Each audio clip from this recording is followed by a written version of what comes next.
Vanishing Identity, The Impact of Imperialism on Cultural Identity by Mike Warman and Justin Radu.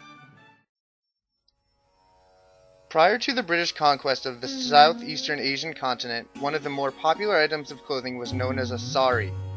This was a traditional dress of many cultures. It is distinctive as being a long strip of cloth or fabric that is draped over the body in various ways. As the 1800s turned into the 1900s, clothing styles in Europe and the rest of the West began to change drastically. Clothing became less restrictive and more revealing.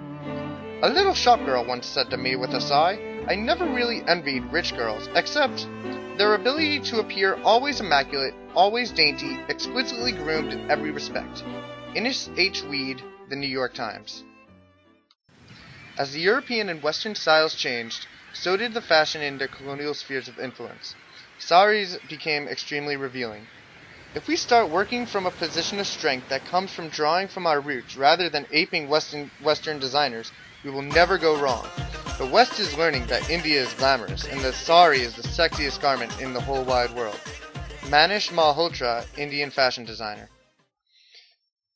Before the West carved up Africa and colonized a majority of the land, there was no formal schooling system. Instead, children would be taught the necessary skills that they would require when they became adults. The children were also taught the rituals and ceremonies of their respective tribes. When the influx of European colonists came to Africa, so too did their schools. One of their primary goals was to teach the language of the country that sponsored the school. All parties seem to be agreed on one point, that the dialects commonly spoken among the natives contain neither literary nor scientific information, and are, moreover, so poor and rude that until they are enriched from some other quarter, it will not be easy to translate any valuable work into them. Thomas Babington Macaulay. Today, in modern Africa, they have a system of education that attempts to compete with their European and American counterparts. Unfortunately, schools are often overcrowded, in unfinished buildings, short on resources, and in poor condition. On the whole, many African countries have extremely low school participation, as according to UNESCO. Songs and chants now remain as the sole vestige from the earlier tribal system.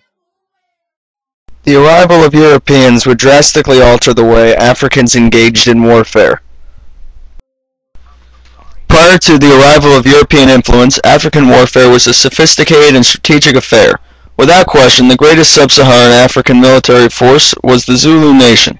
They used a simple but extremely effective pincer and cauldron attack to surround and annihilate enemy forces. With the arrival of imperialism, European colonializers brought their tactics and traditions.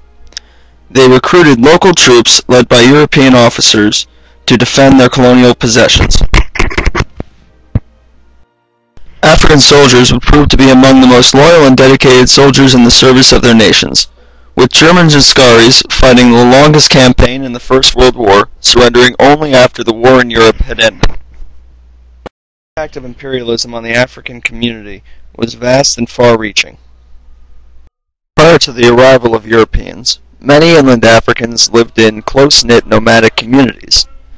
The villages which they created were only built for temporary housing. These people lived off their herds and the land. The arrival of Europeans drastically altered the lifestyles and communities of Africans. Europeans brought with them Western styles of architecture and urban planning. Colonial rule paved the way for the rapid growth of the African cities.